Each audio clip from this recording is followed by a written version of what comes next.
Good morning, girls. Now we shall see the audit of non-profit organizations. You should have studied what is a non-profit organization already in your first year. It's the same as the non-trading concern. Okay. An organization run without any profit motive is said to be a non-profit organization. They never prepare the profit and loss account because they never run with the profit motive. They just prepare the income and expenditure account and then the balance sheet. They also prepare the receipts and receipts and payments account. Okay. Shall we see the examples of non-profit organizations? The charitable organizations, the old age homes, religious organizations, voluntary health organizations, welfare agencies, research foundations, etc. Okay, what's the purpose of running such non-profit organizations? What are its objectives?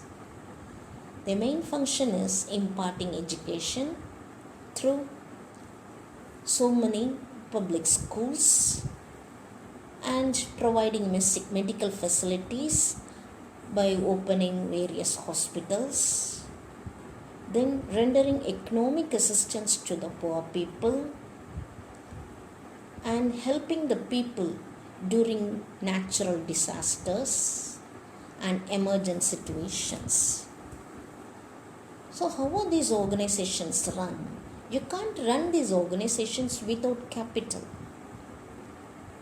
Since I told you already that these organizations are run without any profit motive, how are these organizations run? How are the funds raised for running these organizations? First, these organizations are run with the help of the subscription amount collected from the members of the organization and through the grants and donations received and contributions received.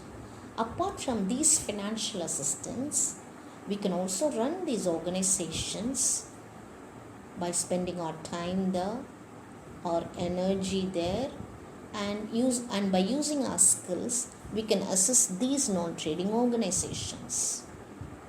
We have in our country, we have so many non-trading organizations.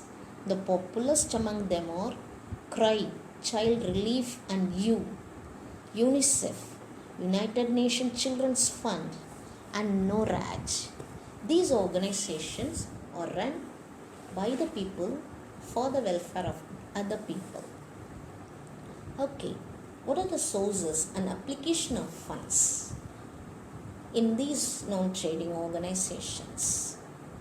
First, as I already told you, using the grants and donations, these organizations are being run.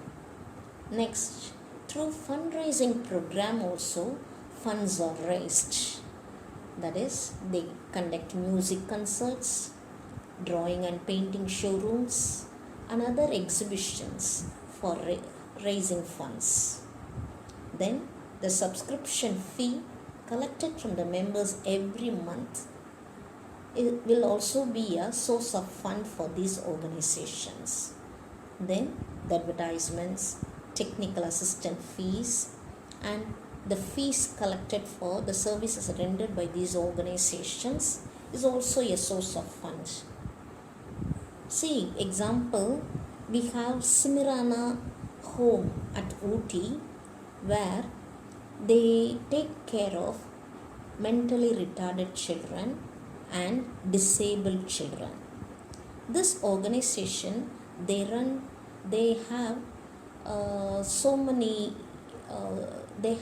they grow vegetables and fruits in their garden, and they supply food for the hospitals or marriage houses or to any hotels. Whoever asks for food for 50 members or 100 members, say this Simirana Home, it prepares and supplies food, and thereby it raises its fund for running the organization. Similarly, sale of produce. Produce in the sense they grow chickens, they grow hens and other animals and whatever, even fish. These products are sold to the public, and the profit gained through such sale is used as a fund for running this organization. Similarly, publications. These are the various sources of fund for the non-trading concerns. They also receive donations and contributions from the public. Such donations and contributions are treated as capital receipts and are shown on the liability side of the balance sheet.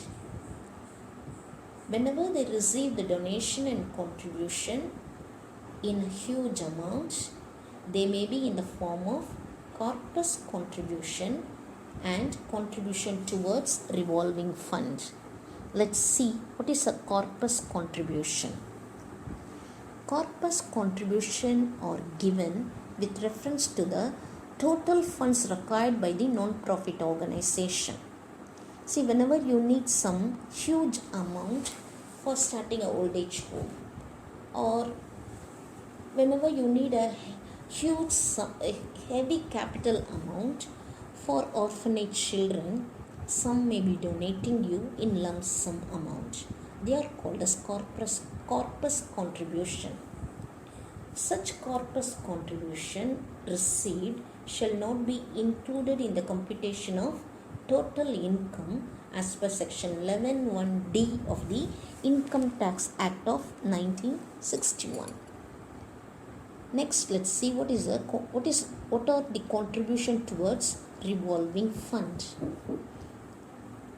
Whenever a lump sum amount is received by the organization, it will be rotated by giving temporary loans to other non-profit organizations or other beneficiaries for a particular period of time. The loans so given will be recovered with interest and again distributed as temporary loan to other persons or beneficiaries.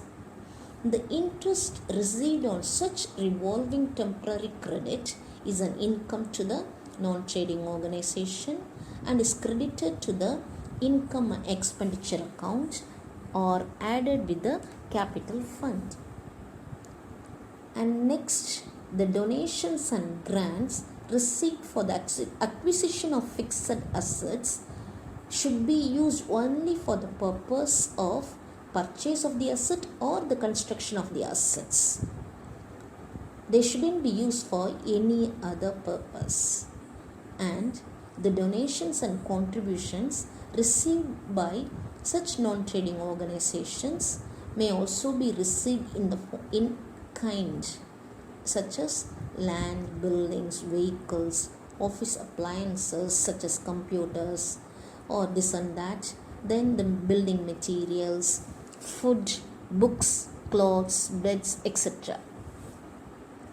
Okay, now let's see what are the provisions relating to audit of non-profit organizations. First, the auditor should have good knowledge about the working of such non-profit organization, its mission, vision, its areas of operation, and the environment in which it runs. He should also have updated knowledge of relevant statutes regarding the running of this organization. Statutes here refers to the various acts and its rules and regulations. He should review the legal form of the non-profit organization, its memorandum of association, articles of association, and its rules and regulations. He should also review the organizational chart. He should examine the minutes of different meetings held in the non-profit organizations. He should study the accounting system, its procedures, and check whether internal control and internal check system are in operation throughout the year. He should also review the previous year's audit report. Okay, what are the duties of an auditor during the audit of non-profit organizations? First, the Corpus Fund. He should check the Corpus Fund with the letters received from the donors, and the interest on such Corpus Fund can be checked with the investment register and physical investments in hand. Secondly, regarding the reserves can be vouched with the donor's letter or the resolution passed in the board meeting. Third will be the earmarked funds. The earmarked funds can be checked with the requirements of the donors' institutions, that is the letter sent by them, the resolutions passed in the board meeting, the rules and regulations of the schemes under such fund. And fourth will be the project or agency balances. So the amount can be checked by vouching the disbursements and expenditure register as per the agreement established with the donors. Fifth will be the loans. So loans can be vouched by the auditor with the loan agreement form and the counterfoil of the loan receipt. Sixth will be the fixed assets. He should check all the purchase, sale and disposal of the assets of the non-profit organization with the donor's letter or agreement established with them. He should also check the document of title of goods. And next will be the investment. Investment of a non-profit organization can be checked with the investment register and physical checking. Even the bank accounts will reveal the total investments purchased or invested. Next, the cash in hand can be verified physically, and in the books of accounts, the impressed balance system can be checked. And the bank balance can be checked with the bank reconciliation statement, and the auditor can ascertain the details of old, outstanding and unadjusted amounts. Next, the stock in hand can be checked with the stock register and the certificate from the management for the quantities and valuation. It can be physically checked by the auditor. Next, the program and projects. When some programs are conducted by the non-profit organizations for raising fund, it can verify the agreement with the donors for supporting the program or project or the contracts. You should check whether income tax is deducted, deposited and returns filed and verified regarding such funds raised. And next will be the establishment expenses. The auditor should verify the provident fund, life insurance premium, employee state insurance, office and administrative charges. Should check them and see to that whether they are deducted, contributed and deposited within the proper time. So next we shall see the checking the income of non-profit organizations. First will be the contributions and grants for projects and programs. Here also, whenever we receive some amount, we have to check the agreement given by the donors, the receipt form of the foreign contribution in bank account as per Foreign Contribution Regulation Act of 1976. Because we even receive for contribution from the foreign people, in that case the bank account should be checked as per the Act of 1976. Next, whenever the organization receive funds from fundraising program, They have to check the internal control system and see to that the collections made during such program are counted and deposited in the banks every day. And the membership fees. The members pay their fees either monthly or annually.